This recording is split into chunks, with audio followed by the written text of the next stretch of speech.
welcome. I'd like to call this meeting to order. Our first item of business is the acceptance of minutes from the Instructional Committee meeting on October 1st, 2018. Is there any discussion or corrections to those meeting minutes? Yes. I just indicated one clerical correction, which has been given to administration. Okay, thank you. Anybody else? Let's take consensus on those minutes, including the corrections shared with us or shared with administration by Ms. Levesque. Starting with Mr. Ross. Abstain? Yes. Yes. Yes. Yes. Yes. Yes. And yes. Okay, moving forward, our next item of business is discussion and possible consensus of our graduation requirements. And I'm going to turn this meeting over to Mrs. Latour. Okay, good evening, everyone. I just passed out to you a couple of different things in a packet. On the very top is just a really simple outline of our current policy, which is policy 6142, in terms of what we require for credits for graduation. In the center column is the revised Connecticut State Statute, Public Act 1742, that, as you are familiar with from previous discussions, outline broader buckets as graduation requirements. And then in the final column are current recommendations that are being put forth by the policy committee for your consideration and discussion this evening. So it outlines, again, the state buckets of humanities, STEM, physical education and wellness, health and safety, world language, and how we've allocated different requirements towards each one of those broad buckets. So that's your very first page. The second page, and I'm hoping mine are in the same order yours are, I'm not going to take that chance. You also have Wallingford's current policy just in writing as a handout. You have the Public Act as a handout. And then you have the start of the answers to questions that were put forth. So attached are questions specifically relating to ECE and AP tests, a number of study halls, how many students are participating in more than 1 or 2 credits of world language, and the same for math. There are more questions that remain to be answered. Some are not as specific to actual requirements, but more in our approach to requirements. So as we continue conversations, I will continue to compile and send you answers to those, because this is not a one-night conversation. We have steps that we need to take as a Board of Education to identify very first, for the purposes, as we spoke last time, to get our program of studies aligned with what are you going to identify as requirements for humanities, for STEM, for world language, PE, so on and so forth. Then that opens up the conversation to whether or not certain other things that are indicated in our program of studies we want to include in our regulations, which is, as you know, much more detailed than our policy. So that document is still open for editing. I will continue to get answers. Some take longer than others in terms of the amount of research within the DIRG and within the state, because there are still quite a few districts that have not updated to align to current state statute yet. I had a meeting 2 weeks ago with area assistant superintendents. We're all in the same boat right now in determining how we are going to identify credits towards humanities or credits towards STEM, and then getting answers from the state as well. So, you know, the next time that this is on the agenda, I will pass out another handout with answers to more questions and any other new questions that are asked this evening or otherwise. So can I just ask Yes. Can I ask a clarifying question? Sure. For 3 and 4, where you were answering questions about foreign language Yep. and math, help me understand your grid. Okay, grade 11, let's go to number 3. Yep. So 0, 1, 1.5, 2, 2.5, 3, 4, 5, 6, 7, 8, what does that represent? So those are the number of credits moving forward, and the number of students. I don't understand what you mean by, when you say credits, I mean, It's the count of earned world language credits. Mr. Baxter put this together for us. In terms of like, there might be students who are taking more than one world language. So a world language course, how many credits do you get for it, for 1 year? Generally, you'll get 1 credit per year. So how do you earn 1.5 or 2.5? That I'm not, I'd have to go back and ask him for that. The half credits and the quarter credits that you see for math underneath as well. Right, and the 3 1/4, Yeah. that whole grid doesn't make sense to me. I think I can explain, or I hope I can. I'll try. Sure. All right. So I think that what you have here is the number. So grade 11, there were 69 students in grade 11 that had no world language credits going into grade 11. There was 40. There were 43. The 1.5, which we have to get clarification on. Then 2, the 2.5. Again, get clarification. I think that might have been credit in progress, but again, it depends on when he pulled the data. The key piece is I think that we wanted to really hone in on with this was how many students, if we did make 2 credits required, how many students would that encompass in as we move forwards? And you could see the 11th grade, there's 235 students who have 3 credits of world language already. So you mean in aggregate of their high school experience, they've earned 3 credits? Correct. Okay, so that means they've taken world language every single year. Or they could have gotten a Taken credit 2. from Oh, the middle from school. Middle school. True, true. So in this 11th grade, there was 8 students who have 4 credits, and then there are 10 students who have 5 credits. So literally, you've got a student, if I understand your grid correctly, you go to the 6, 7, 8 Yep. column, you've got kids that are taking Correct. two world languages probably every year. Correct. Yeah, okay. Yep. And we do have, there's not a lot. Yeah, well, but there are- yeah, You there's could 1 or see. 2, There but are I a few. just, Yeah. that's pretty impressive. Is It is. I just have a question too. Sure. Explaining this. So you see that you have the total number of Limehouse students, 264, and Sheehan, 186. But how many 11th graders and how many 12th graders, and or is that both schools? Yes. This is Okay, both Do schools. we have any idea how many of those students? Like how many 12th? Per graders? school? Well, or just in this number, you've got these numbers across, but I don't know, 12, so I have 92 out of how many kids? That's Okay, what I'm I'll asking. ask him to clarify by school for you. Okay. And I think that goes for, like, when I look at all of these, I'm just kind of like Mhm. wondering, Right. like, That's important to know. I mean, the top one, I see a percentage, but the Right. other ones, I see a raw number, and I'm not sure what that either Right. percentage or Right, what that means. that's, yeah. Actually, the raw number would be more preferable, I would assume, As long as because we know what than the, a percentage, but okay, Mhm. as Um, long as we know what the total is. Yeah, okay, sorry. Okay. So can I Nope. just Yep. get clarification again? So grade, the second grid, grade 11 number, under the number 1 is 136, right? correct, That's for both high schools together, correct. right? Mm-hmm. Okay. So that means that The there's whole grid is both 11, 11 in 11th grade, 136 students have only 1 study hall. So could we also do, By class, excuse The me. class period. so continuing with this on the math, what's the quarters, like what, I don't understand that. Like, Which what's, one? well, on math. He's pulling or- this information to- out of Power School, so it could be, what, the time in which he did it. It could be that a student might have dropped, Uh-huh. There are a couple of considerations. I that mean, we're will not have him talking a lot of clarify. kids, No, but we're I not. just, it just doesn't, Well, didn't make that's why, sense to when me. you take out those students that are 3.25, 3.75, Yeah. you're looking at 1 student there. Yeah. So those are potentially students that could have, again, for a variety of reasons, but we can clarify that Mhm. as we go along. They could have transferred it after the first marking period. Yeah, Could there's- have. Yep. Orders and credit from us. Yeah, there's a lot of different nuances, and Right. Mhm. Ms. Corso would know that in her role, that's for Mhm. certain. What's that? You would know this in your role as a counselor, getting students with all varieties. And then to start our conversation this evening, Rob Covey has been working hard with Tony Loomis on our program of studies, on our pathways.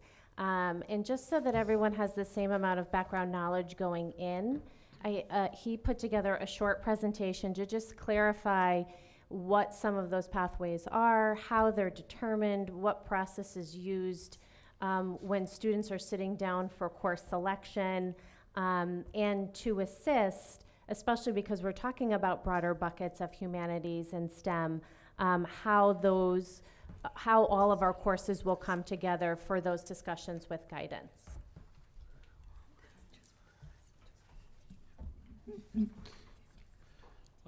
I've put together a few slides. If you have any questions, just in interest, so my flow, if it'll be easy for me to flip back to anything. If you have a question, maybe I could get to those at the end. So along the lines of career pathways, I just wanted to begin. When we talk about career pathways, I think that's a term that gets really misinterpreted. It gets used a lot. The concept of pathways is tossed around. But for what we're talking about when we're talking about establishing these pathways, it's really organizing an approach to career planning, K through 12. Pathways are also small occupations within career clusters. Clusters are defined nationally. There's 16 career clusters, and there's what they call career pathways within the clusters. So we do refer to those in our overall discussion of pathways. And ultimately, it's the series of connected and structured programs that we have throughout our district. So we've always had a pathways concept of what courses you could take and where it would lead you and so forth, but we're working to try and define those and make those easier for students and parents and counselors and everyone to work together along the same lines. And by having them defined, it really reinforces authentic career-related skills, the value of the high school experience for students preparing for college and career. Again, it's alignment to the national industry clusters, the 16 industry clusters I was just referring to. The goal is really for kids to take classes so that they could find their passion and learn about what it is that they want to do. And with career and technical education courses, especially, you know, in a hands-on way. We work collectively with our industry and community business partners so that we can align our pathways and coursework to what is desired.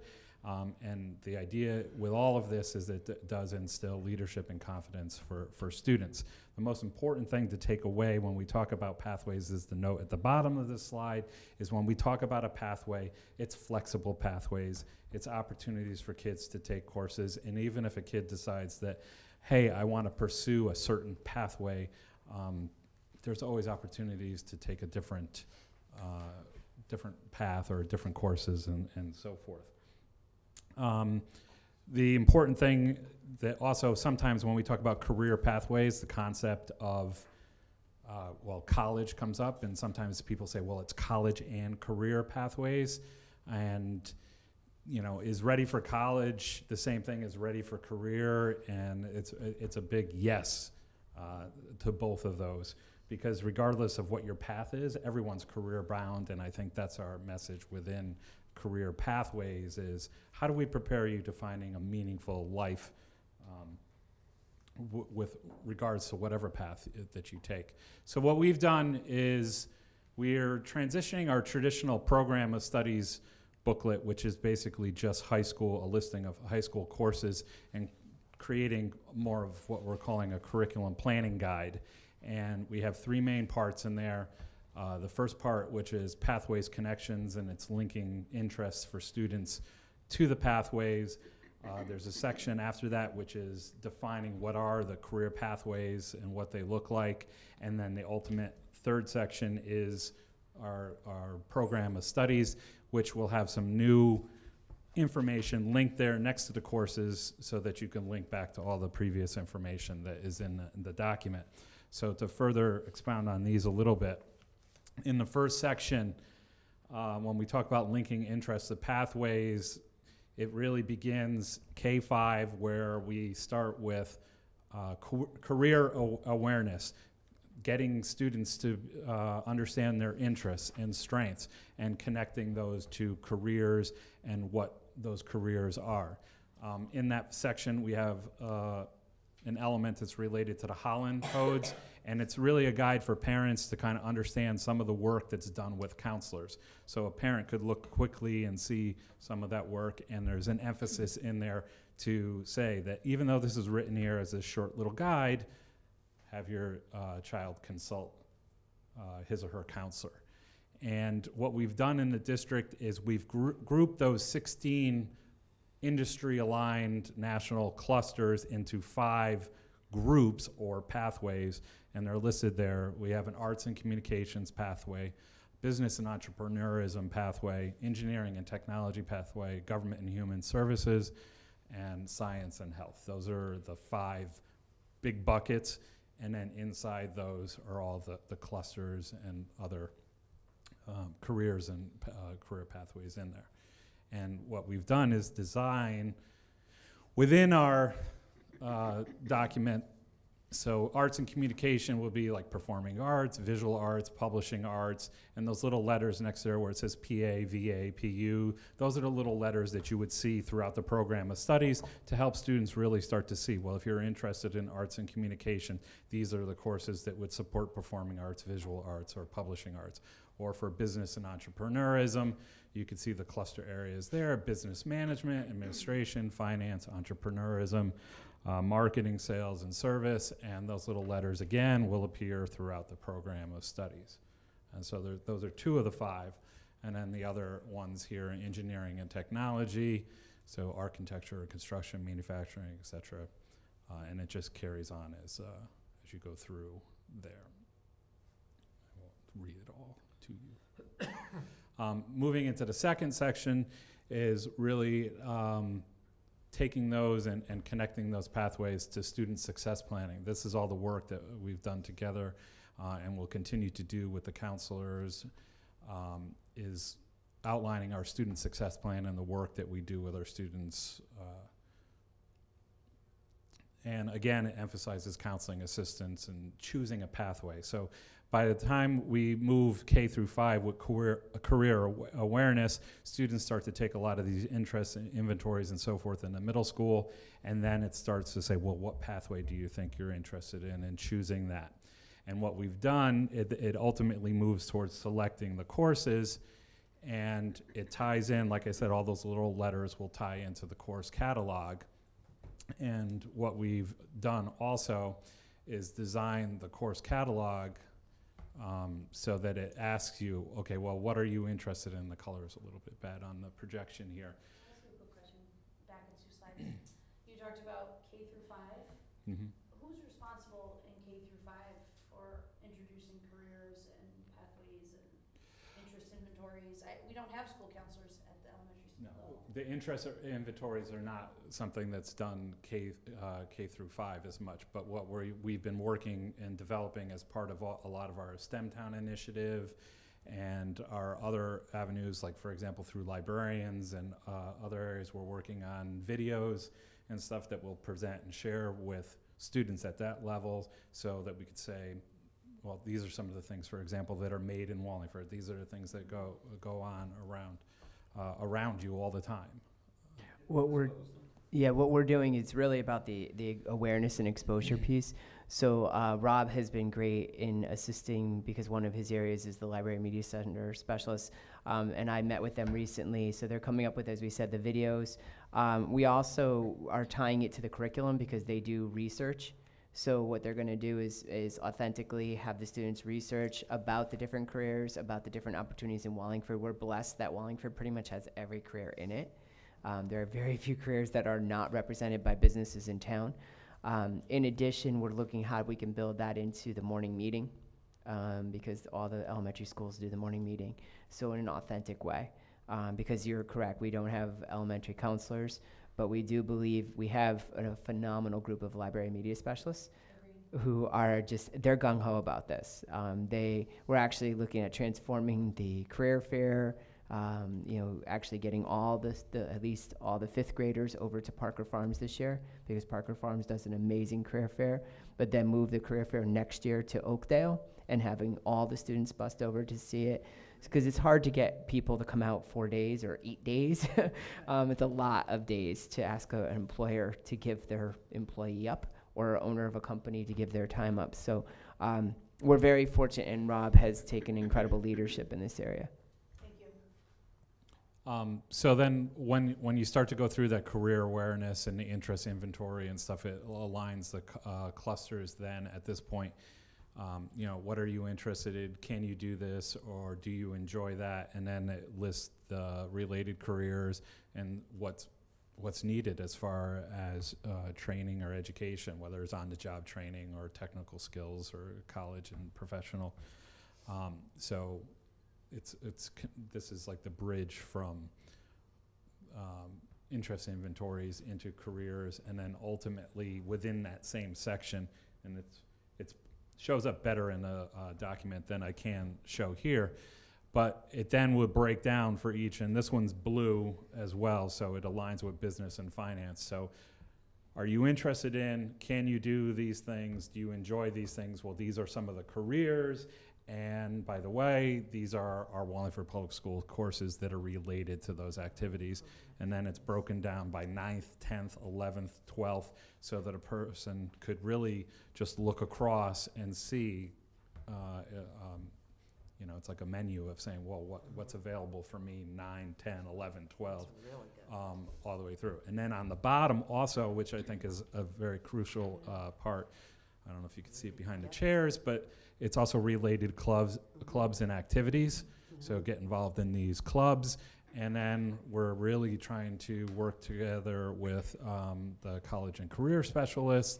And we continue to grow this area all the time with related internships, job shadows, et cetera, in that area as well. And it will all be in the same catalog curriculum planning guide. So you could flip through once you kind of decide a pathway. This is just one example of a pathway, business, finance, and entrepreneurism. It's all tied together with interest, related careers, goes into our coursework and clubs, and it's all just put into so that you could flip through any one. So this would be like, and there's 5 sections that are all like this and color-coded. This is another thing that a lot of counselors use now. It's a version of this in some form. This is just taken from the state. And this is kind of what it would look like now with ELA, math, science, social studies, and so forth. But we're looking to create a document like this that if you're really interested in this career cluster, like say it's agriculture, food, and natural resources, that within that course planning guide, it also has the Wallingford Public Schools related coursework, related college and careers, and so forth. And of course, this is where it gets adapted into the work that you're doing with graduation requirements, where those buckets, if you just flip between, they start to look a little, a little bigger. And again, we would work to create these so that students will be making those choices along their career paths and see the connections with everything that goes along with that. We're also, along the time, we're always looking for increased opportunities for our certifications for our students and dual credit opportunities. These are just a couple that I just quickly threw up here. For example, a safe boating certificate, the ACT, animal care technician that's in the VOAG, ServSafe certificates for students in culinary, Gateway Community College credits, that's the dual enrollment opportunities. We're constantly meeting with other community colleges, et cetera, for other dual credit opportunities. We've had some in the past, but there's been some breakdown, but we're working to build them up. An MSSC certificate regarding manufacturing. And then this year we started to use precision exams, where any course that's aligned to a precision exam, a student can take this and it provides a certificate which demonstrates competency in that area, and on the back of the certificate has all the standards and objectives that were met in that course. So rather than a student just saying, oh yeah, well I took accounting, you could say, look, I met this standardized test, and if you turn it over, here's all the objectives that were met when I took that course. And if a student took multiple courses, they would have multiple certificates, and it builds a nice little resume of certificates. And we're putting that together in packages to go out to businesses and kind of solicit their feedback and say, hey, what do you think of these? Are these things that you would support and accept? So it gives a little bit of that currency for our coursework and so forth. And that's what we've been doing so far. Just a quick question. So this looks great. How are you gonna get this out to the public, and are you gonna have like parent nights and explain all this to parents so they can help walk their kids through this kind of thing? Or we're not quite there yet? We actually have a meeting coming up, I think it's either next week or the week after, with the counseling department with Mr. Loomis. Tomorrow morning. Oh, is it tomorrow morning? Oh, my goodness. Okay, it's tomorrow morning. We have a meeting with the counseling department, 6/12, to discuss how we're going to engage them in this communication, because they're the closest to the children and the families. So they really need to be at the front of this. They know this is going on because they've been part of the conversations with Naviance and this student success plans. Actually, we had them all here last year for a couple of times to process this. So yes, they'll be the ones. The other thing about this, I mean, obviously these are not the only Oh, certificates. no, there's other We have things. I our just CNA, we have threw all this- of our other stuff that we do. But our goal is that, and this year it was too much to get to, but we'd like to next year bring the course planning guide down to the middle school, to start making those connections, and then ultimately bringing it down in some shape or form, not in the same way, same fashion, but to the elementary school in some other format, to get the students actively involved. Obviously, I just want to make sure that people watching this at home, not every child has to choose a pathway. It's not required. This is, you can go through your high school career like many of us did, where we did the standard requirements, and maybe we found things we liked, maybe we found things we didn't like. This is not putting somebody into a career path that they have to choose or go to college for. It's exploration purely. It's still open. Our high schools are comprehensive high schools. They're not technical high schools. They're not magnet schools. They're not charter schools. They're comprehensive high schools with programs that students can access with career focus. So I can't say that enough, because I've heard recently, because I do know that the state is having challenges, obviously, filling positions, and that might not be the desire of one child to go in that direction. It might not be desire of that family. So our high schools aren't shifting to be one thing or the other. We're trying to serve, like comprehensive means, serve every interest to the best of our ability for every child. However, it is incumbent upon us, because we have heard from a lot of graduates that when they do get to college, they might not have had the best understanding of what they were doing with the courses they took at college. And so they're spending a couple of years in college, successfully passing courses, but also accumulating debt, that then they end up having to add another year of college potentially to finalize their plans. So we're hopeful, like many other school districts in the state of Connecticut, as well as across the country, that we're hopeful that processes and planning processes like this help take away some of that ambivalence that children might have going to university or going to post-high school experiences, to give them better chances for success. But a lot of the unique aspects of this, and again, I know some people are more versed in course catalogs across the state than others, but one of the key things that I think I'm really pleased that we did in this catalog or in this resource is connecting the clubs and activities that we offer in the schools to the pathways. I think that's a relatively unique idea. It actually comes from New Jersey. It doesn't come from Connecticut. If other districts in Connecticut have been doing it, then they kind of borrowed from New Jersey. New Jersey is more prescriptive in their approach to career pathways and expectations. Connecticut is more liberal in its approach. So that's something that I do think is unique. I think the other part, which at another point we'll come back and share, is the student success plan remodel and reboot through Naviance, which will also have access to the course catalog in it electronically, so that as students are setting their focus each year, they can kind of connect to that. And many of the questions or many of the areas of focus here that you see are in the Naviance system. So really pushing students to challenge themselves to make a connection to what they're doing. We oftentimes hear, why are we doing this? Why are we taking math? Why are we taking science? Contextualizing it for them. Not saying that that's the only way they can use math or science in their life or their future selves' lives, but it's one of the ways. And also connecting it to internships and job shadowing and mentorships, really pushing that along the way. So again, I know this is different than what's been presented in the past as a course catalog. It's very different. It's not just like you see in college where you just have your courses. We're trying to make it a learning document. It's really, version 1.0.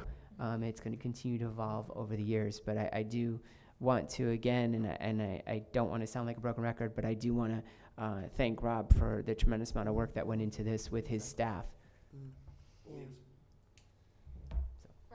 Yeah, I just want to echo that sentiment, Rob. As a mother that had, I've got a 23 and 25-year-old, and what the course selection book looked like when they were in high school looked nothing like this.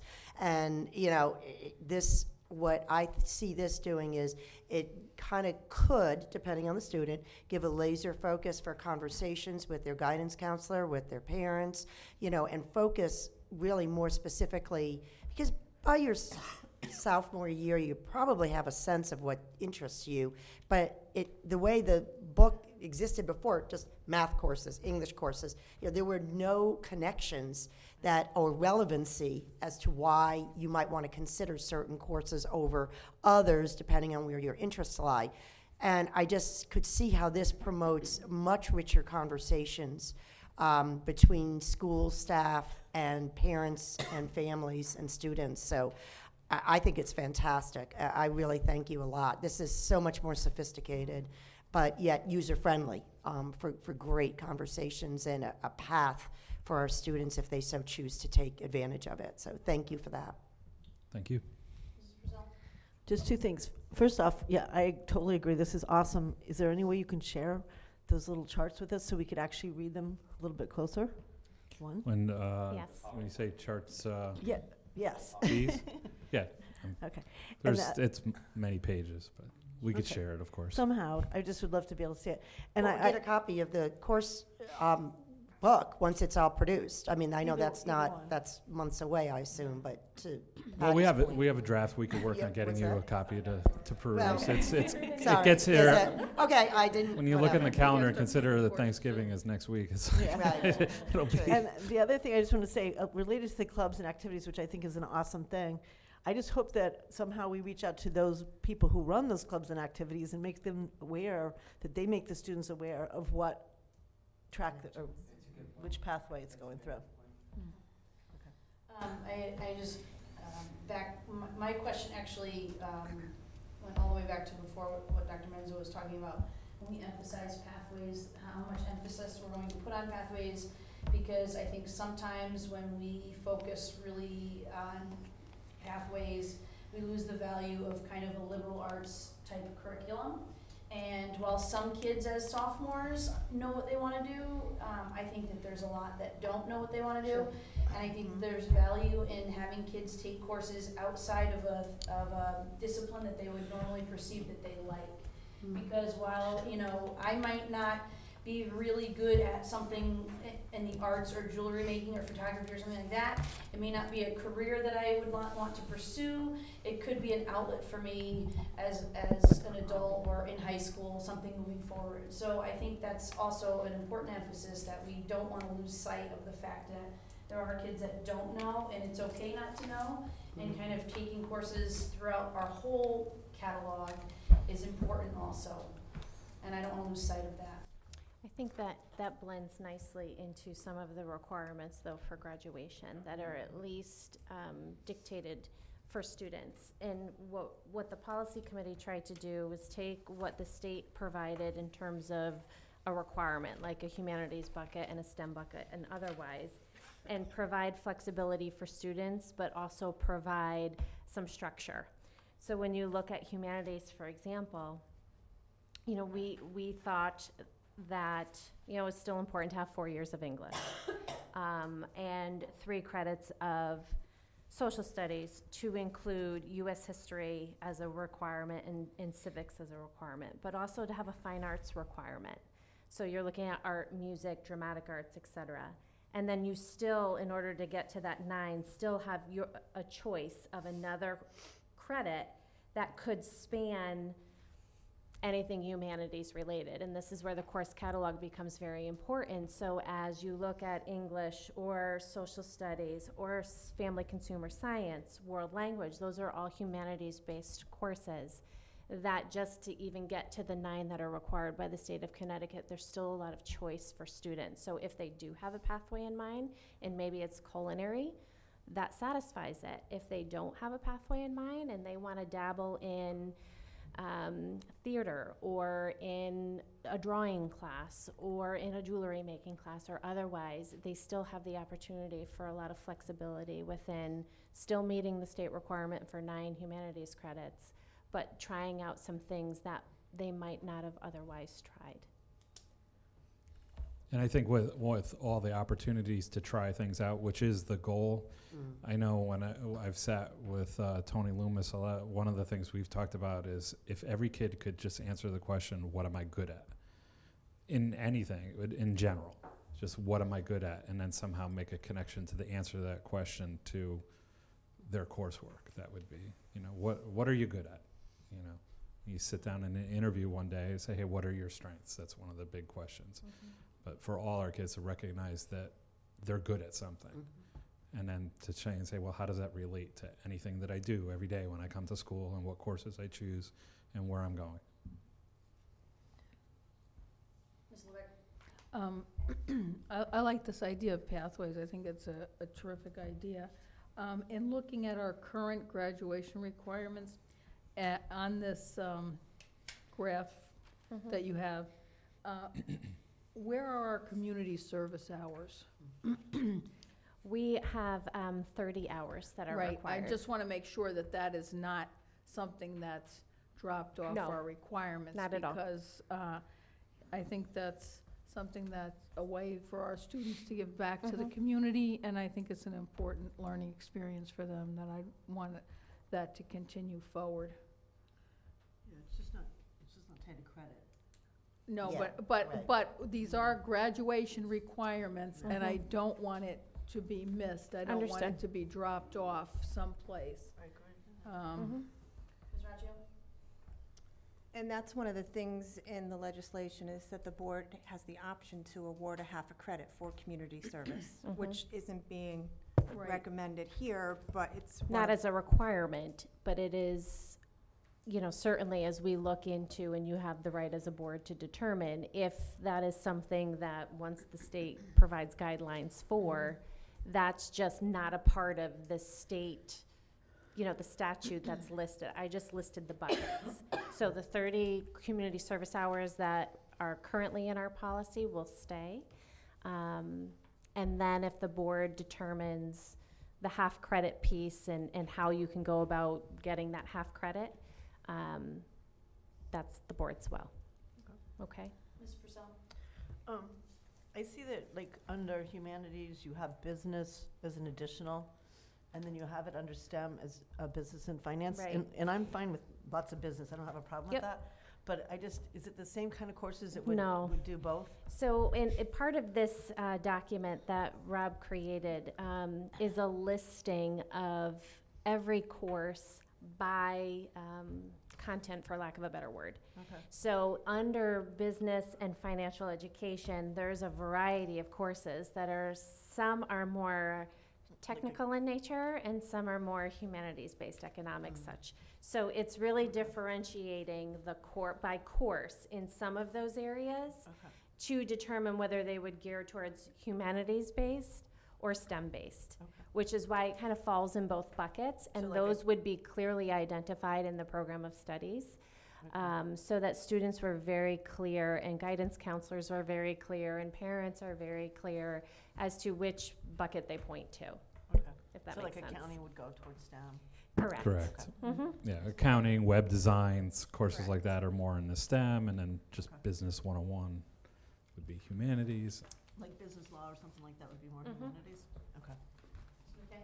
Yeah, looking at the grid here, at that first page, so, on the current Wallingford Public Schools policy, Mhm. on the bottom, it says minimum course load requirement is 26.5, Mhm. with 6.5 credits per year times 4, should that say math- 26. 6.5. Sorry. What's that? It's 26. Should say She said it should say 26. Oh, I I'm missed that, sorry. okay, because I was gonna say that math Yep, doesn't work. Math doesn't work. Okay, so that should be 26. Sorry, I missed that. Nope, that's okay. Mr. Votto? I gotta remember what I was gonna say. I have something, do you remember it? Right. So we do expect this to come out for this next year? I mean, Yes. for the- That's good. The other comment I wanted to make was, I hear your concerns, Aaron, about the liberal arts kind of thing. What I like about this whole thing is I hope it gets parents more involved with their kids choosing their courses and guidance. Well, we don't use guidance counselors, just counselors, but they are guiding them, hopefully. I would like to see counselors get to know their students a little bit better. And I think that, well, that's my objective anyway, to see these counselors be more involved in the child's career path or whatever, and the parents, the three together. And I'm hoping this type of a setup will make that happen more easily. And to go back over a comment that was made before, something about community service. I mean, we don't foresee ourselves at this point giving credit for that, do we? That's not something we would consider at this point. We could. Policy committee. That is good, I'm on policy, good, okay. I do want to point out, we're going from a 26 minimum course load, 6.5 credits a year, to 7 credits a year. So now we're going from 26 credits to 28. That's significant financial impact, I would imagine. In terms of teachers, I did some quick math. Where's my math? For 1,000 students, going from 6.5 to 7 credits, at 25 kids per class, we're looking at 20 additional classes. Which would be 5 teachers. Yeah, that's assuming that students aren't already doing that. Right. So the thing is that what we are working on is getting all the data, but we also have a lot of classes. If we were to pull up our class loads right at now at the high school, a lot of our classes are under capacity. So we have a tremendous amount of classes that are under capacity at both high schools. So we don't necessarily see the financial impact as drastic, but we are going to flesh out those numbers. That's why we know that this is the first step in the conversation. We were anticipating that question or that comment, but we don't believe that we are maxed out at this point by any means. We still have classes of 7, 8, 12, and we're not just talking AP. So we have some room, but we have to look at it more closely. And you also don't know how many kids are actually doing more than 26. Yeah, the vast majority, and I think they pulled up the numbers very quickly at our meeting this afternoon, but the vast majority of students were already taking at least 7 credits or at the high school level, and most graduate with the 26 credits, more than 26 credits. And that becomes a challenge. Again, trying to contemplate that circumstance. But we will be continuing to look at the data more closely with the principals as we move forward, because we don't want this to be something that, of course, ends up in that direction. So with these increased requirements, we can do this within the current scheduling that we have? You don't see any changes in the minutes per class? Not that I think we were anticipating. The 2 principals are here from the high school. They're more than welcome to chime in. Just come up to the microphone, just because I don't want to lose your voice in the back. Hello, everyone. I don't think it's going to be a minutes per class issue. The one thing that I'm concerned about, and we talked about, is by increasing generally a credit and a half, so we're by half a credit in the health and PE area, and then the 1 credit of world language, which is a requirement, is it does take away some choice from some students. So the more requirements we put in, and we know some of them are mandated, obviously, by the state, the less option kids have to choose as they go throughout their program. There's some benefits. Obviously, our agricultural science classes will now be able to count as particular science courses, which are great, but that doesn't mean those kids are necessarily going to not want to take earth science, biology, and chemistry, because colleges are still looking for those courses as they enroll. So I'm a little concerned with just some of the increase in requirement, because it takes away student choice. And as far as your scheduling itself, will that have a big impact, or you don't anticipate that? Not initially, especially because it's just with the freshman class. So that initial scheduling impact is really only going to impact those freshmen. I think where we'll see the concern is as we move across, what those class numbers look like, and some of the courses if we do go to 7. I know at least on the Lyman Hall side, we are big proponents of study hall. So kids are stressed beyond the max. requiring a 7-course load could cause some of that stress. So we do know that there are many students and those that require some significant special classes that are offered, you know, they are limited in their extracurricular courses that they can take. So that's some of the concern. All right. The Oh, only go thing ahead. I would add- No, that's sorry. The only thing I would add to that is we have an 8-time slot day. I mean, we have 4 and 4. So we're in good shape. High schools that have 7 periods, I think, would have a harder time adjusting, and then they would have to look at their bell schedules, whereas we have that 8 slots. So I think, you know, as far as that, we're in good shape there.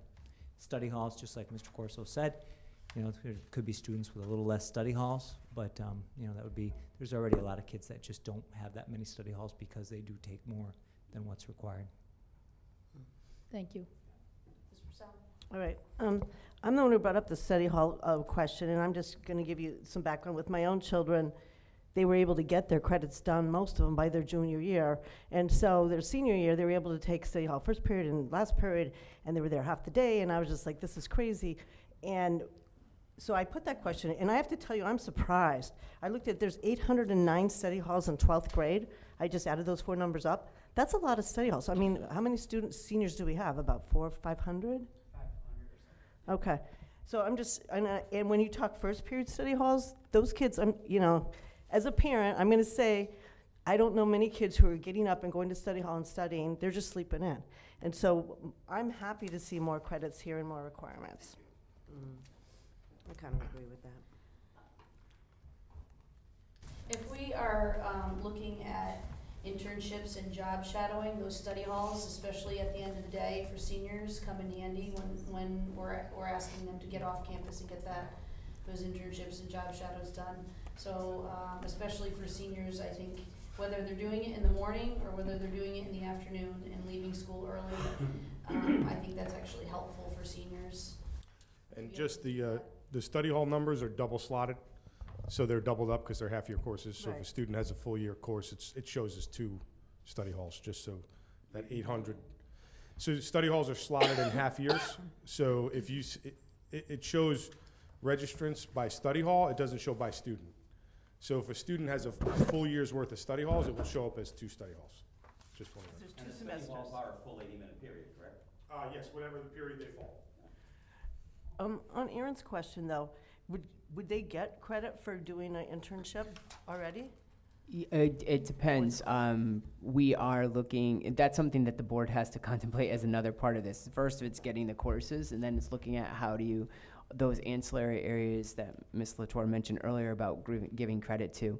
Mr. Covey and I are in deep conversations regarding some pre-apprenticeship programming that we'd like to offer through community colleges, which students would get credit for the pre-apprenticeship hours, not just as school credit, but they would also get credit towards their full 1,200 hours that are required to become whatever they're going into, be it mechanics or other technical skills. So you as a board would have to discuss that. Right now, presently, we don't give credit for internship hours, and that's something that the board has to look at. Other districts do provide credit for those hours. Other districts provide credit for a variety of things, but you know, again, that's something that we have to get to once we know what the buckets are. Next layer of conversation. This is multi-layer, and as Ms. Latour said earlier, there were a lot of questions presented, but we had to go through the questions that were presented, kind of get the ones that addressed the credits in terms of the courses, shall I say, the buckets, then come to the next set of questions, the next set of questions. This is not a sprint. This is going to be a marathon. We don't have to do this. We don't have to decide on the full policy until the spring. We just have to decide on the course distribution for the course book. So we're not rushing this by any means, and we're not closing any conversations by any means or avoiding any conversations. It's just a matter that we have to kind of chunk it. It's just, otherwise we're going to have too many things on the board at once. But yes, the challenge, or one of the things that we'll have to talk about is those credits for those internships or apprenticeships. I think one of the things that it's most important to start with first is really how are we going to allocate subjects to the buckets? And then the next step of the conversation we can discuss, you know, as our students are going out into the community more and more, they're taking classes online or taking classes at community college, how all of that interplays with, currently, does it count towards graduation requirement or not? Do we offer credit or not? Does it count towards minimum course load requirement or not? Those are all conversations that need to happen. But first, we have to decide what makes up humanities, what makes up STEM, how many health and PE classes are going to be taken, what the world language requirement is. So what's in front of you is the work of the policy committee in terms of allocating out 9 credits of humanities, 9 credits of STEM. You know, most of it is perfectly aligned with what the state requires, with the exception of PE and wellness, where we chose to keep the 2 credits of physical education and then also the credit of health. So these are some of the things that, you know, are up for discussion this evening as we move forward. Explain the mindset behind policies committee's decision to double the state's requirement in PE. What's the mindset behind that? Do the committee members want to? Well, it wasn't something that we added this time around. We've had that for a long time, Right. which it's way beyond my time. Predates me. I know we had some previous discussion regarding the PE, and some people feel, and I agree, and I'm one of those people, feel there's a great benefit to having the extra PE for our students in this day and age of having a cell phone in your hand 24/7 if you can have it, and not getting up and moving around is detrimental to the educational process. I think kids learn better when they're more active, and I think it's good for us to keep the 2 credits that we've apparently had in place for a very long time. So we didn't want to mess with that right now. We know it was going to be a point of conversation, and this truly is, we didn't expect this to be signed, sealed, and delivered tonight. We want Right. some conversation about it. Ms. Raccio? One of the things that is in the current course catalog is that we can have students take PE online and get credit for it. So to that, it kind of, if you're going to sit there holding the phone and taking a PE course online, you may not have, I wasn't aware of you that. can. It's illegal. It's against state I can just tell you, it's against state mandate, you can't do that. Then maybe I don't have the most up-to-date course. Yeah, there's only a few catalog. disciplines that you can actually take an online course, and PE is not one of them, not in Connecticut. Right. I'm not aware that anyone Actually, has done that. Do you know if it's in the existing course catalog? I'd have to look at it. I don't believe so. We've never done an online. There are times where a student will do a PE log, but that's more IEP based than necessarily like. We've had a lot of just- requests for PE online. but Right. we Is it haven't- as haven't- recovery? You can't do it as. No. No. I mean, Sorry, No. you can't, you know. Okay, not just to my know. knowledge. Not, yeah, again, Okay. and not every, I'll look it up. And I would I'd agree be- with I'd you be that happy- that It's would in one of defeat the the questions, purpose. But we haven't gotten to those yet, so Yeah, that's fine. and I'd be happy to share it with you. I have that information. That'd be good. Okay.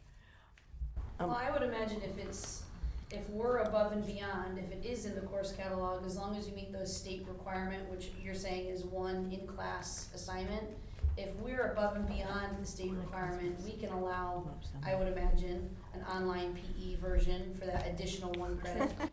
What would you do? I know. What would it be? Well, What would it look like? again, these are That the was new my state, question. Diet, I would imagine. and again, the middle column on this chart is the new requirements. The present ones that most of our students are still living under, is the 2 anyway. So, but I don't believe, and I'll have to go back and look further, but I know we were requested several times and we denied it several times. And it was a lot. That was actually more health based. A lot of those requests last year. No, these were Oh, prior to okay. that. These were actually to try to get the PE credit.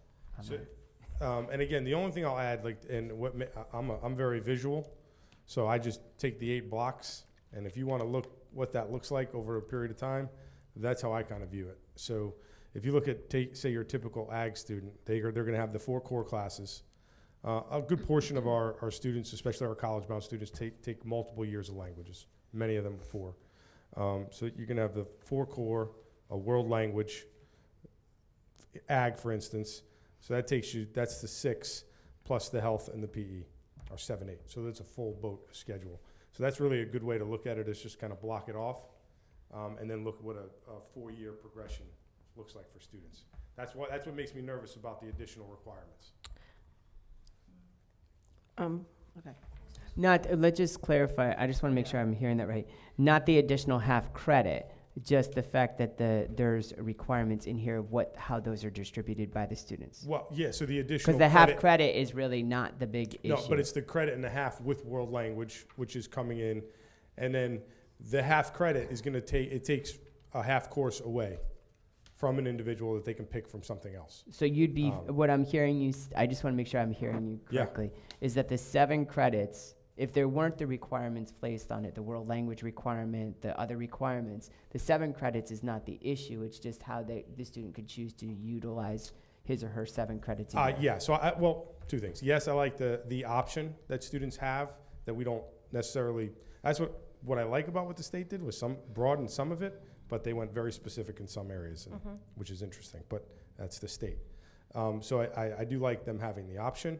I actually like the 6.5, like I said, mainly because I see the stress level that our kids are under. I like them having the option.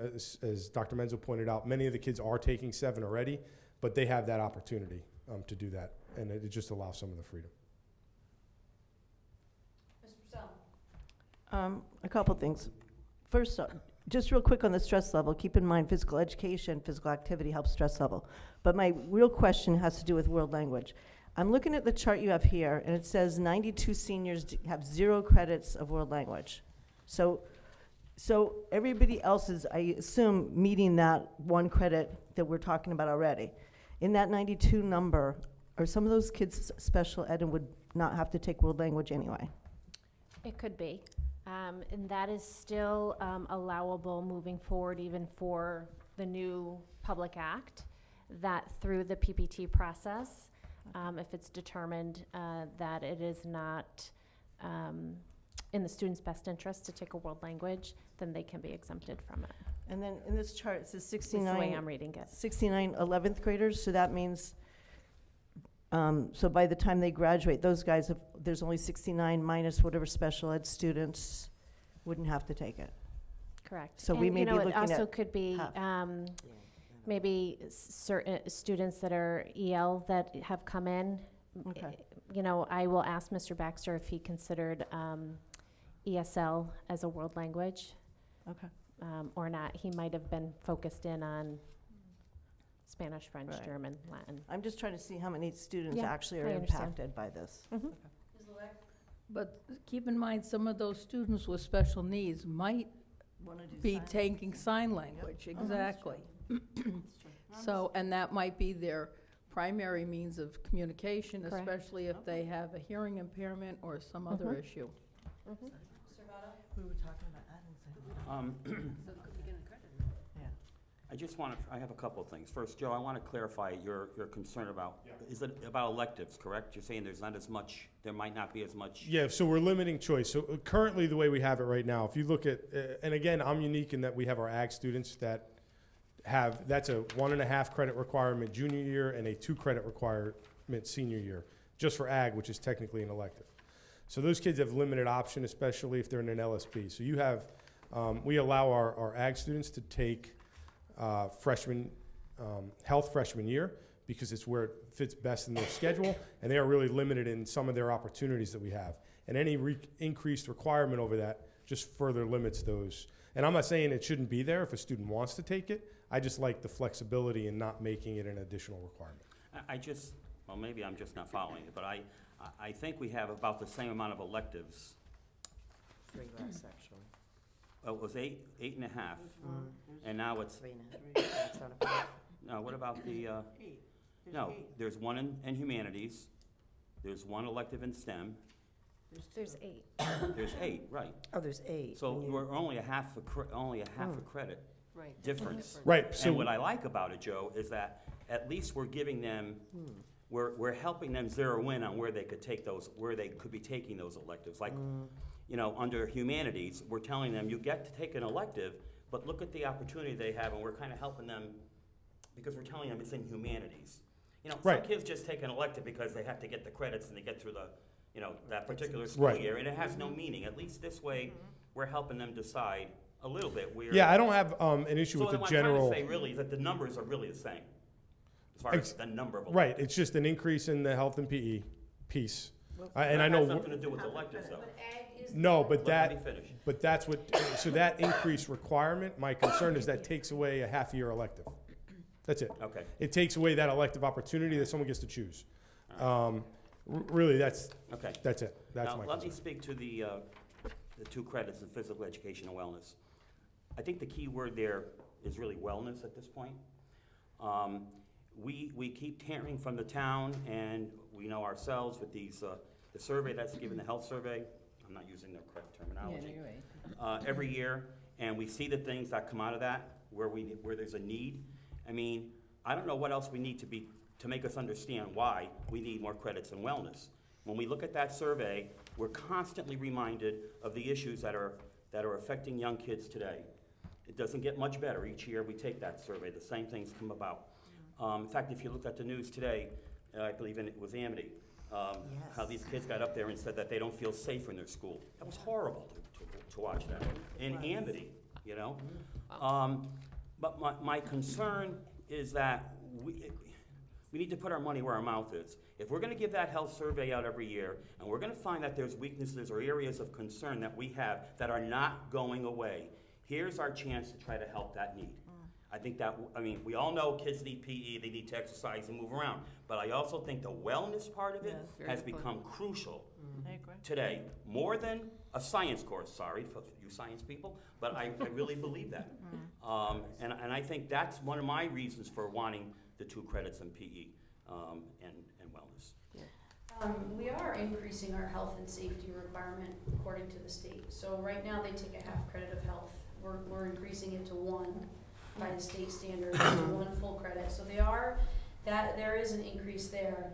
I also think that there's a balance, because when you're talking about wellness, there's some values in there that may be differing from what's being learned at home. And I think that there's a large component of a home responsibility as well, that we as parents should be taking responsibility for what's going on in that health and wellness, that health survey also. So as a school system, I think we can do as much as we can. But if we strap ourselves and we spread ourselves too thin in certain areas, there's gotta be a give and take. Okay, then I have to respond to that. Sure. Because, That's the conservative.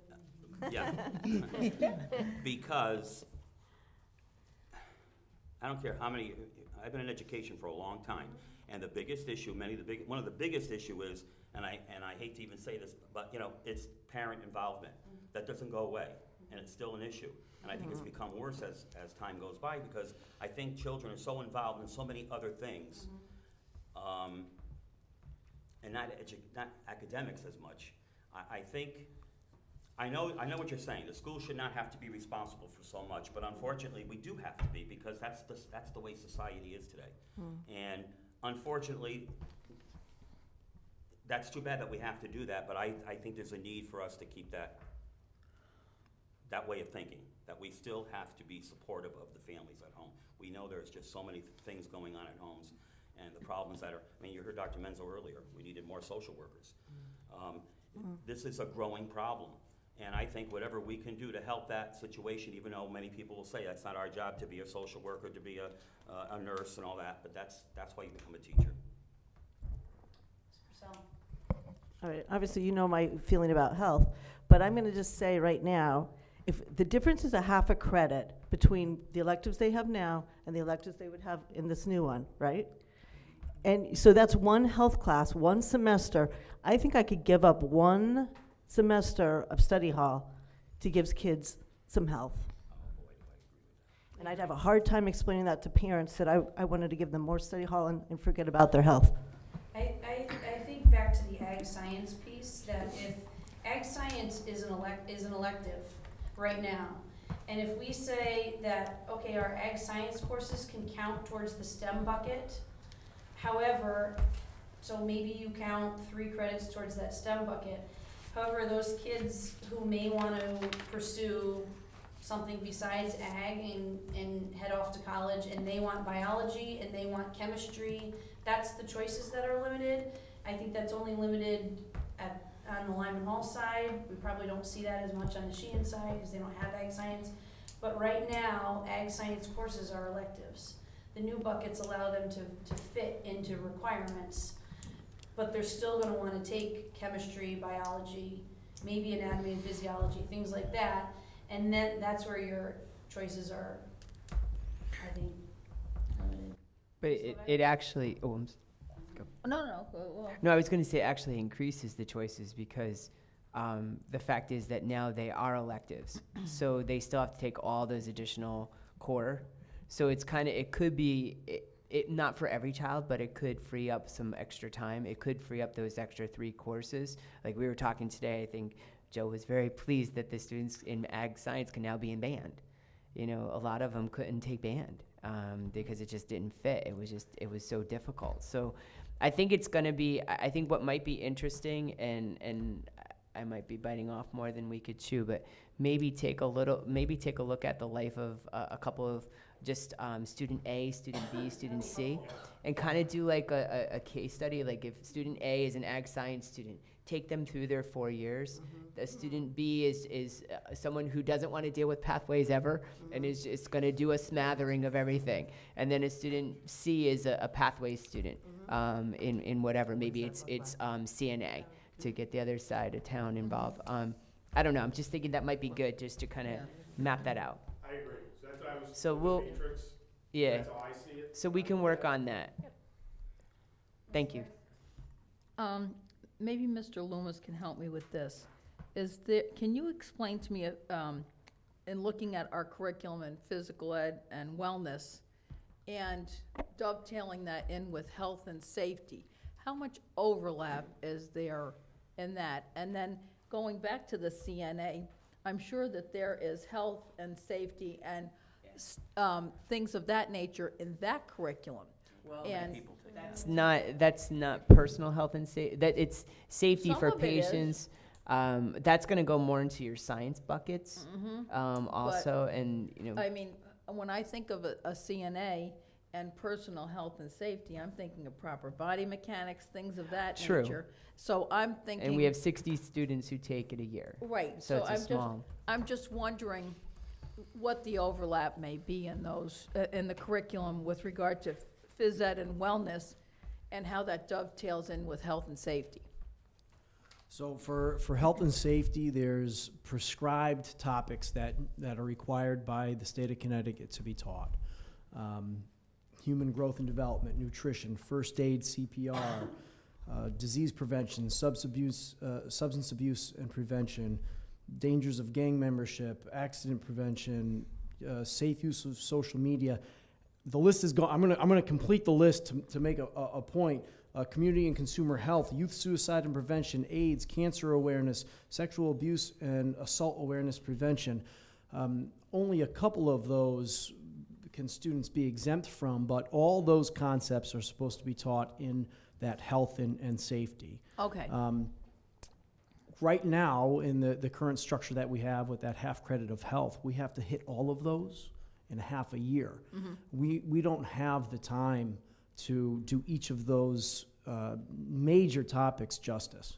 And so having that second half credit of health and safety is going to allow us to dive in deep into these. And to Mr. Votto's point, we are, as we develop the curriculum for that second health course, we are going to look at the Connecticut School Health Survey. That's the technical term. It's all good. We're gonna look at that survey, and I envision us having a 9-10 health and safety course and an 11-12 health and safety course. Based on the results of the survey and where the students are at, students that reported having one drink in the past 30 days, for freshmen, it was at 6%. For seniors, it was at 39%. So that's an example of a topic Of a that we are going to difference. hit heavy for that 11, 12 health half credit, and that's going to be great. Now, how is that separate from PE and wellness? Wellness is this continuum, this structure of learning how to take care of yourself. And so we have awareness, we have education, and we have growth. And so in the physical activity setting, in the movement setting, we are learning about goal setting. We are learning about program planning. We are learning about what it means to be physically fit. We are learning about evaluating our own physical health. And the state requires certain measurements for that. And part of the state requiring that is to teach kids how to measure your own health, how to evaluate your own health, centering around cardiovascular endurance, which is the most important form of exercise. And that is emphasized in the Connecticut Physical Fitness Assessment Manual. This is the most important test that we do because it measures cardiovascular endurance, and you can do this yourself. And so the wellness term is tagged onto the physical education to encompass that awareness, education, and growth. One of the other things that I was really concerned about on that Connecticut Health Survey were the answers that we had from students about dating and abusive relationships there. Physical abuse reported by students by a boyfriend or girlfriend Right, and for the that's past one 12 of months. my major concerns coming out of that survey. In our 9th and 10th graders, that percent that students reported was around 5.5%. That jumped, that doubled just about for 11th and 12th graders. So again, that's one of the data points that I've keyed in on, hoping we'll get this second health course to really be able to speak with the students and give them lessons at a time when it's most appropriate for them, when it's actually happening, and we see a spike in that happening. Since we're doing this survey and we have this data, it should inform what we're instructing. Absolutely. And address the needs that specifically we found in Wallingford, as denoted by our students taking this survey, so that we can make sure that we are educating them on these specific points going forward. Past practice that was difficult to do, again, given the required topics that had to be taught in health, and given the time that we had, it was hard for us to get specific to Wallingford needs. But I see that changing going forward.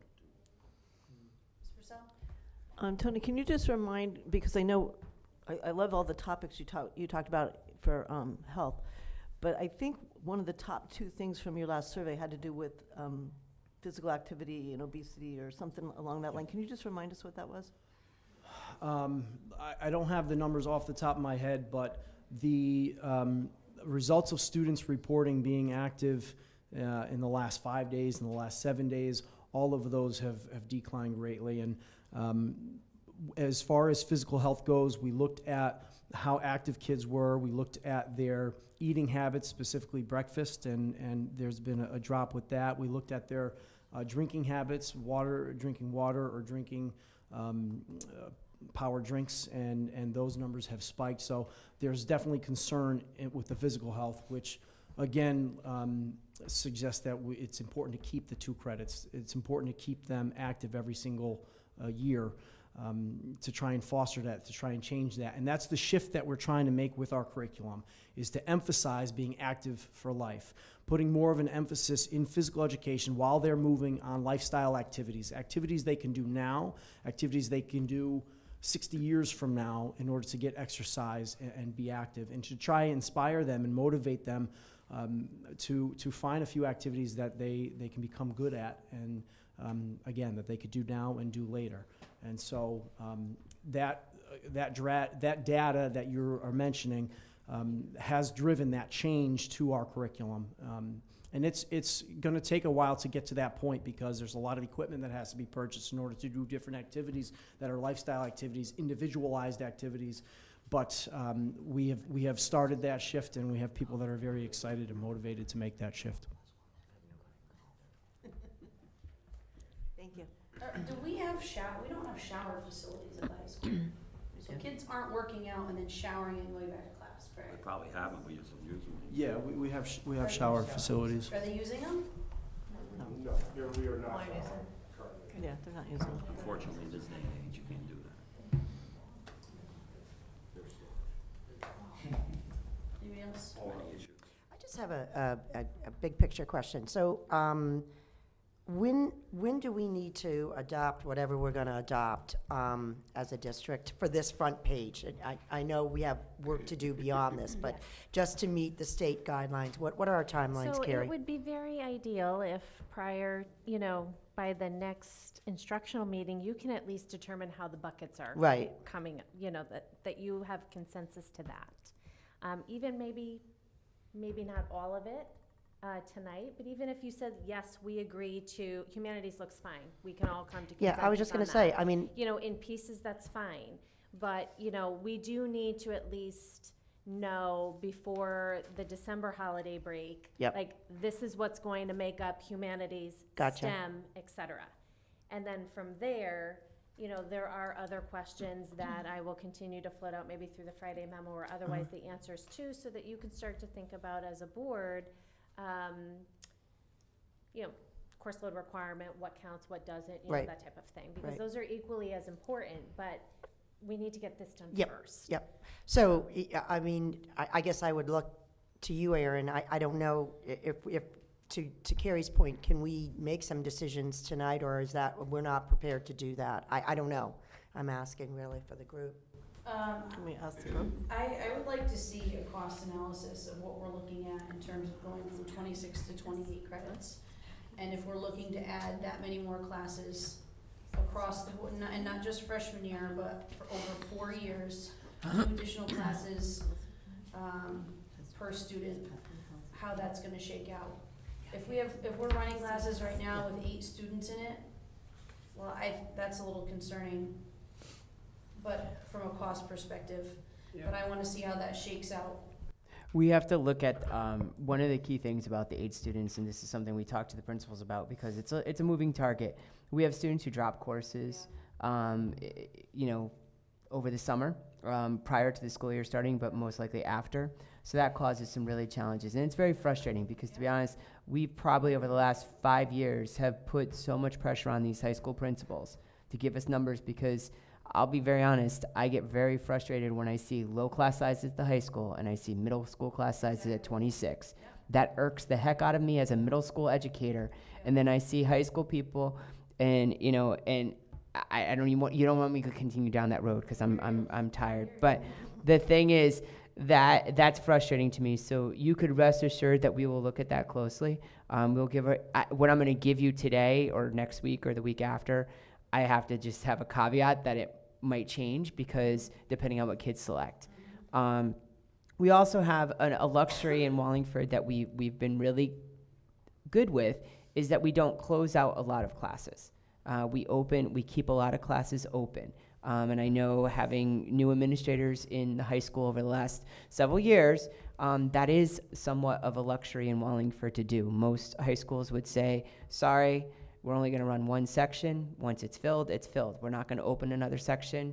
We're going to, close it. We try to accommodate. So that's something that we also have to consider as we move forward because that will factor into your number also. We talked about that this afternoon. We had a very thoughtful conversation about that. So I think there are some traditional practices that we have to look at potentially, but we could try to get the number. I just want to say that I don't want to carve it in stone.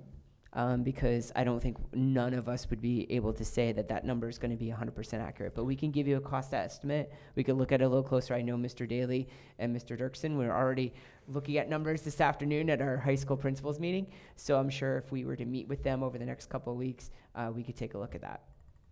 Oh, the other thing I just want to mention, just to call your attention to, it says 3 science courses. One of the conversations, and I know That we had this afternoon. Is that this is broad. So this is not mandating a student to take biology or saying that they've taken earth science. This is saying pick 3 science courses. So we might want to chew on that a little bit as a board also, just because in preparation for the science assessment that's taken in junior year, are we setting students up for the most success if we leave it too broad? Or should we focus the science courses a little bit? Based on NGSS. Yeah, so I didn't mean to throw another curveball in there, but I just wanted to put that out there. So moving forward, would you meet with the policy committee again to do this? Would you make recommendations? Like, how would your office proceed? Well, usually it goes through curriculum, but I would suggest that we would look through getting together another policy committee meeting, just because we want to keep the committee informed, and then bring that back to the board on the 3rd of December. Well, we're informed, we're here. Yeah. Well, in terms of we Are you just were saying talking you about don't the wanna meet with science. No, in terms about the science, picking through that, Gotcha. going through that Okay. stuff. So, I thought you were. no. I think as soon as possible, if we could get a copy of Mr. Covey's presentation, that would be helpful for me to look at where things might fall. To me, there are overlapping other things that, when you're looking at pathways, for example, when I think of the sciences, I'm thinking Latin, because a lot of your medical terms and what have you are based on Latin. And so there are certain things when I'm looking at pathways or looking at what things should be in what bucket and what would be most conducive to a student that would be following that type of a pathway. I would think it would be at least most helpful for me to have a copy of your presentation so I can see how you delineate We'll it. want to get you that's the abridged version. We'll want to get We you could the give you longer the version. document as long as it's going And to have how typos long- in it. And how long is, and you know absolutely how I like those. That was good. I was just gonna suggest, could we just kind of go down to each person and kind of say, what else would you like to see, so that when they go away, they know Yeah. what to bring back Yep, to us, right. so that, That's a good Yeah, idea. so we can Okay. act in December. okay. That's a good idea. Can I just say something first? So, I mean, I can, you can start, go ahead. No, I just wanted to say something else first. Okay. Aaron made the comment about costs, okay?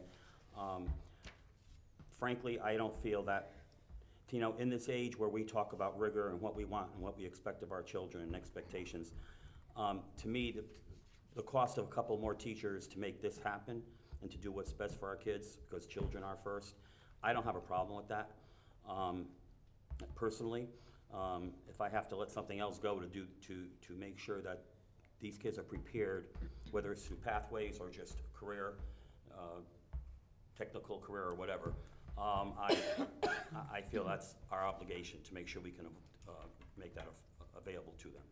Just wanted to say that. But I'm not sure, Patty, what you wanted us to do with this time. No, I was just saying, I didn't, like Aaron wanted cost, something on cost, and you wanted the thing from Rob. I'm just saying, before we come back to Right, December, right. what else do we want?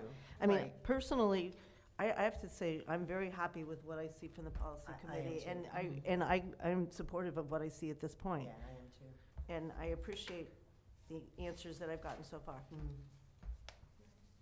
Yes.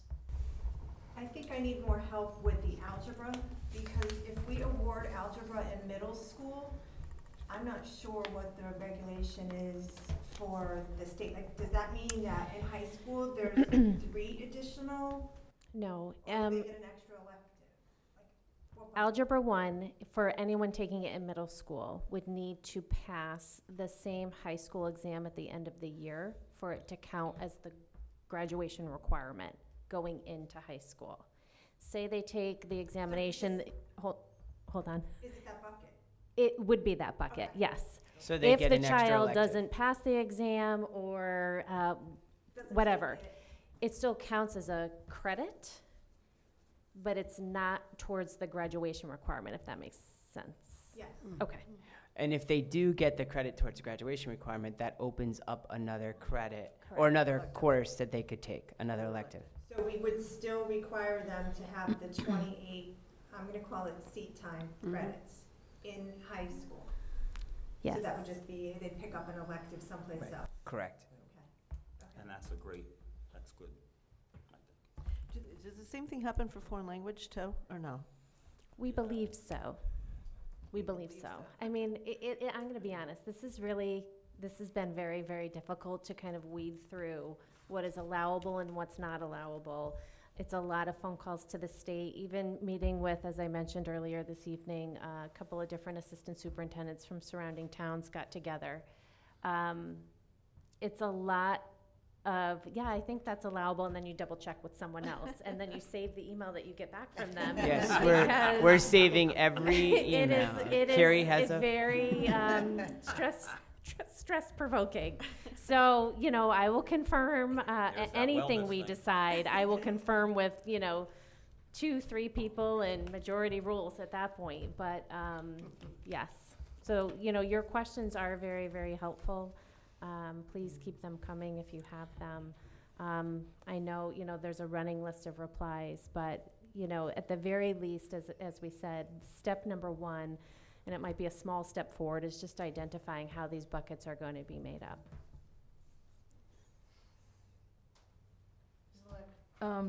I would like to have the science curriculum coordinator weigh in on, with regard to the next gen science Sure. standards, what the opinion is about what those science courses should be. Well, we do have that in our, we would still I know we continue do, what we have, the but you know what I'm- progression. You know what I'm saying? I do know exactly think- what you're saying. I think that is a little nebulous Yep, as a definitely. requirement. We did too. And so I would, we have the expertise there. I would Mhm. certainly want to hear some information from that individual and how that would impact our students with regard to next-gen science requirements. Mhm.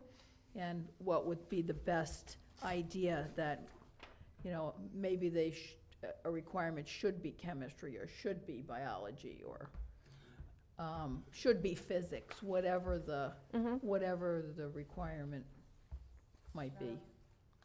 All right, but I think that's fine to get more specifics on that, but generally speaking, we need 9 credits STEM, which is what Right. the state is requiring. So we can decide if we wanted to right now to say, yeah, we agree with that because it's required, we have to. Is that correct?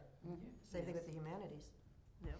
Right, but if But we I'm might understanding wanna be Karen's more question correctly, specific. she might want to say, yes, you need 3 science classes. Right. And one of them must has to be this. biology. Right. Or one has to Exactly. be biology and one has to be Okay. earth science. Right. And Just then the not just say third science one is courses. left Right. up to Ju- you Right.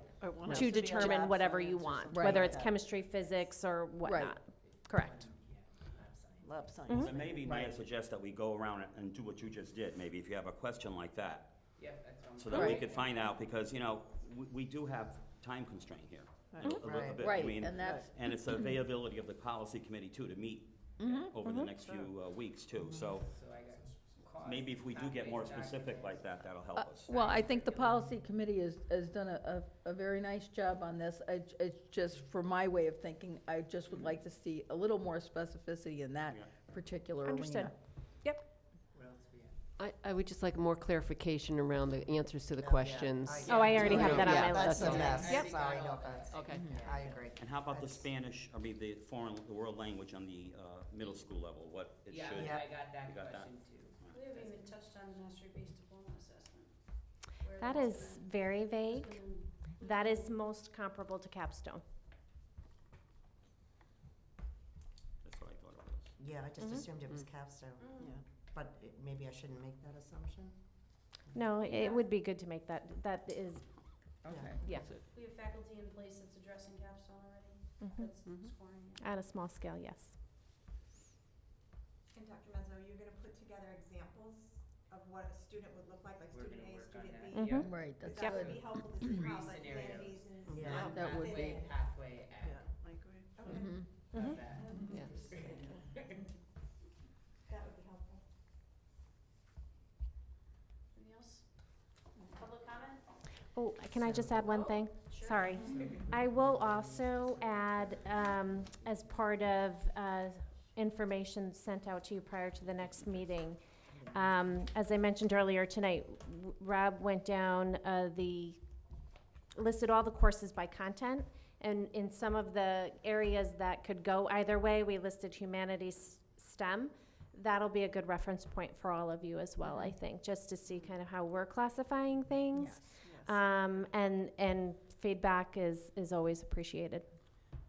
Yes, Mr. Votto. As long as our math person is here, do you see any need for where it says additional math electives to have a specific courses? Yes. You do? Yes. Okay. I was hoping you'd say no, but okay. I was hoping you would say yes. I'm honest. I just say it the way it is. What do you- I think that we really need to look at the math requirements and what's written in there. I do think that a recommendation that the math management team has been pushing around and really been talking about for the past month is a 4-year math requirement. We have the 2-credit algebra that could count towards that 4-credit requirement in place for some students, and we do have opportunities for areas within science and technology to really look at creative areas where math credit should be or could be awarded as well. So the problem, I think, with making a decision about it today is that we don't have a lot of things in place to move forward for next year. But I think it's something that we really need to think about within that STEM bucket, is where we can get creative, have some really hands-on opportunities for students in the STEM fields. Well, right now, we're requiring, we know for sure, 3 credits, correct? Over 4 years, and then there's an additional, they can take an additional elective because they get 2 electives in that area in STEM. And one of those could be another math course, correct? Correct. So right now, there's requirement of 3 math classes, correct? In high school? Currently. And you're okay with that? No, you want 4? I would like to see 4. Even though there's an opportunity to take the 4th because of the electives that are. 2 credits of electives. There's 2 credits of electives there. Because I think, Chrissy, I really do think we need to look at what you're requiring for ELA compared to math, right? You're requiring that 4 years of ELA, and math is just if not. We have opportunities there. My opinion is I think it's apple and oranges because what math, how many students are that strong in math that they would, what do you take after 3 courses of math? Give me an example of what 3, besides geometry, algebra 2, what else? We have our financial algebra, we have data analysis and what was the first one? statistics. We have our financial algebra. That's right. We also have, we're missing a big piece in data analysis. It's a very big piece that we are missing, that is offered as a senior elective that really, I think we should be looking to move and make it required. How many kids take it? I don't have that number offhand. Do you know how many classes you have of it? We have our academic probability and statistics class, and then we have our AP statistics. So we have 2 opportunities there for students to take that class. But do you know I can't tell you offhand right this second how many sections of each, but we do have a good number taking that elective. But I think that when you look at what's happening in the world, and students need to be able to go out there and analyze. But what if I can't take that? What are you going to give me?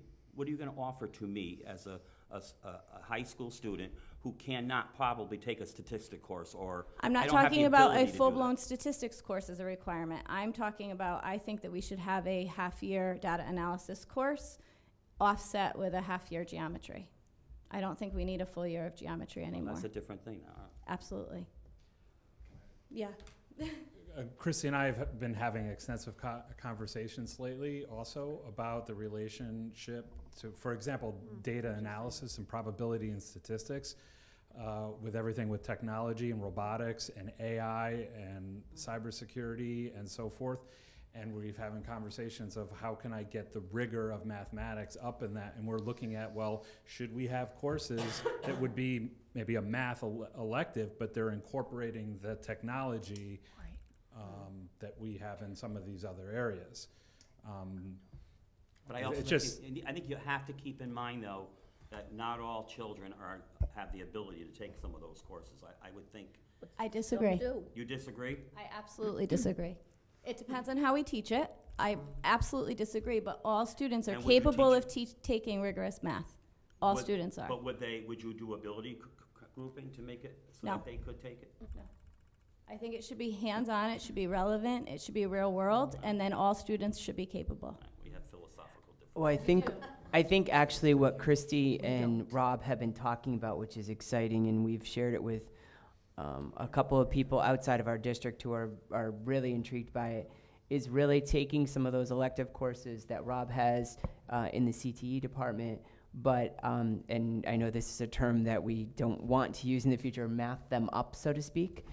Increase the math rigor in those courses, potentially initially by having it co-taught by a math teacher from the math department with the career technical education teacher, to really increase that, but then contextualize what Christy is saying, contextualize the data analysis through the tech course. So the students are drawn to the tech course because it's hands-on, it's potentially something with computers or cybersecurity, whatever it may be. But then within that, the math teacher is increasing the math capacity to students. So they're contextualizing it, and that relevance is there. Because that is the thing that we see with students when we talk to students about why didn't you take the fourth year of math. They didn't understand the purpose of it. It's not contextualized. It's just isolated concepts, statistics. Well, statistics in what? And I know that it's taught differently and we have great teachers who teach it. But for a student who's not necessarily prone to run towards a fourth math class, they're not going to. So we have to look at it creatively. So we're not really ready yet to make No, that and that's decision. what Christy's point was, that there's a lot of good opportunity, but probably not this iteration. Ms. Levesque and then Ms. McKay. If we're looking at increasing the rigor and really integrating high-level science and math, for example, taking a physics class and really embedding calculus in that. Honestly, calculus does not need to be embedded in physics. But if It really doesn't. Physics is algebra-based, and physics is around you everywhere. So, a truly hands-on physics. Now, can physics be calculus-based? Absolutely. But it also doesn't have to be. But if, So if, we have to- if we were looking to increase the rigor and put that in there, just as an example, it doesn't necessarily have to be that, but looking at credit allocation, if you're marrying two subjects together, do you see what I'm saying? It could be whatever it is, science and some other math-based course. How does the credit allocation go with that? Would it be? It's in the STEM bucket. It would be in the step, but I'm looking But at I'm not sure specifically. if I think you're asking me, would it count for science and math? That's, right, that's what I'm asking. I don't know. I don't think Well, you I'm could, just I would thinking- doubt that Yeah. you could double count it. I don't think you could double count it, I'm but not if you saying had a could lab double with count it. But you could, if it's integrated enough, can it be half and half or something like that? Do you- But when we get into half and half, we're doing half of it's STEM. It's still in the same bucket. Right, but maybe, Right, but I'm maybe talking you look about at it as a the 2-credit class. I'm looking at the lab. requirements that we're One asking, and one. like X amount of science and Right. X amount of math. That's, So, an example maybe of what you're talking about is we currently, I think, and I have a half-year forensics course. There's a lot of math that could be taught in forensics. So you could make that a full-year course. It could be a half-year science elective, a half-year math elective.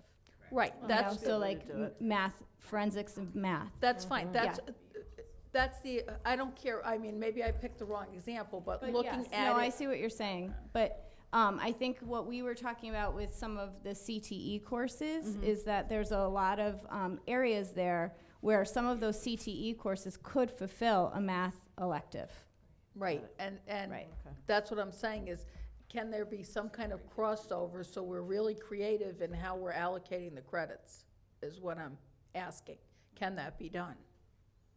I don't see why it can't. We just have to really be making sure that it's to the rigor that we would expect based on where you allocate it. So Christy, you mentioned there's a 2-credit algebra course.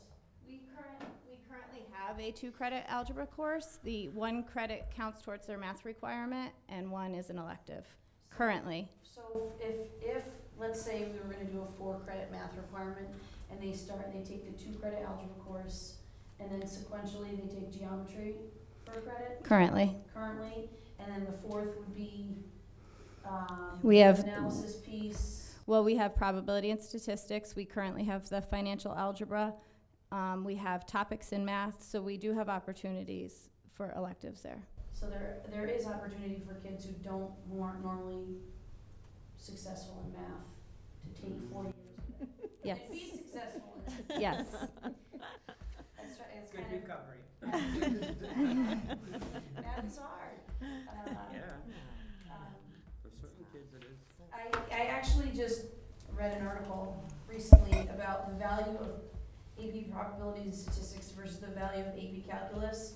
And in terms of relevance to our world of work, AP probability and statistics has more relevance to where our world is and where we're going. So I like the idea of offering some sort of data course in the math field that would help all students access. So I just want to, these 3 books were kind of my summer reading, one of them being Catalyzing Change in High School Math. And when you really look at the outline of what high school math should be for all students, this is not just for elite few or the kids that are good in math, but really when you look at our progression, what's missing for all students is that data analysis piece. And then, What School Could Be is another book that I read over the summer, and now I'm currently in the middle of One Nation Undertaught, which is Solving America's STEM Crisis. So these are things that really make me think we should be moving towards that 4-credit requirement. I am not in any way saying that I think that we should be doing that immediately for this iteration, because I don't know that we are prepared with our programming. It's going to take time, but I think we do have to start thinking towards that. Thank you. Ms. McKay? Yeah, do we know, for our college-bound students, how many end up having to take remedial math in college? Do we keep that stat at all? I can give you national numbers. We don't but get I don't district- know for Wallingford. Yeah. We don't get district What's numbers. the I know national? that state colleges have a high percentage. Yeah. Our state colleges have So a high what's the percentage. national, Christy, do you know? I don't mean to put you on the spot. We're about 60% nationally. So that to me, right there, is an argument that our students are graduating, and I say our students, U.S. students, are graduating from high school, and they met their high school requirements, yet have to take remedial math in college. That to me is, a significant problem when you have nationally a statistic that high. That the kid that's not going to take a 4th year of math, whatever that looks like, is obviously one that's not warm and fuzzy to math. So already your skills get rusty by the time you end up going to college because you haven't probably done anything in a year. The summer decline in math is actually even worse than in reading. Oh, is that right? Absolutely. Yeah. But I can see the argument you make for 4 years of math, and it has to be a non-traditional approach. Absolutely. Yeah. Yes, and I'm not, saying in any way, shape, or form that we're prepared to No, I implement understand this that next completely. year, I do, but but I it's do- something to look forward. We Absolutely. should be putting it in a discussion. I agree with you down Should the be road. part of our conversation over the next few I years. completely agree, and I think it drives me nuts when I hear my own kids say it. I stink at math. Nobody ever walks around and says I stink at English. I stink at but seriously, You nobody can't says it except math, that I stink at math, and Well, that you would be comfortable saying I can't do math in front of somebody. but Right, You wouldn't be that's- comfortable saying I can't read. exactly. So you have exactly. to- So why is that socially acceptable to and people give Absolutely. people a buy to say I don't like math or I'm not good in math. Somebody just didn't spark something in you, in my opinion. So I'm a big math person, but just saying. Mr. Votto and Ms. Purcell? Any research that I've read on the kids going into college with remedial in math and reading, it's usually basic math. It's not calculus. It's not that kind of stuff. So that's even scarier. Well, that's right. It is That's even scary. But what scarier. my point is, giving them some of these sophisticated courses in high school is not going to help the remediation problem that you bring up. I don't think anyway. But that's From not what I've I'm read about it. recommending. Hmm? I'm not recommending that we require those higher level courses for all students. Okay. My other question would be, and I think we might have discussed this carry policy, can an IEP override the requirements? Because there are certain children that will not be able to take a world language, that will not be able to take it. Yes. So they can't override the requirements, correct? I know personal finance is something that I always think is really important for students. And I know it's not really math, it's more business, but is there a way to make a math course in personal finance? We do have combined? one. We have an algebraic finance. And that's what algebraic finance is what personal finance, we're helping kids how to do So we're their- covering all of your financial aspects through an algebraic foundation. I think maybe so- just the title is scary, like, because. Financial like algebra is the title. Okay, so, but students understand that it helps them with their finances, okay. Yeah, I'm with you. I mean, I would almost change the title. Yeah. It's true.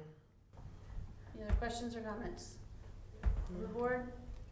Thank you. Thank you. Nancy, thank you. Public comment? Seeing none, this meeting is adjourned.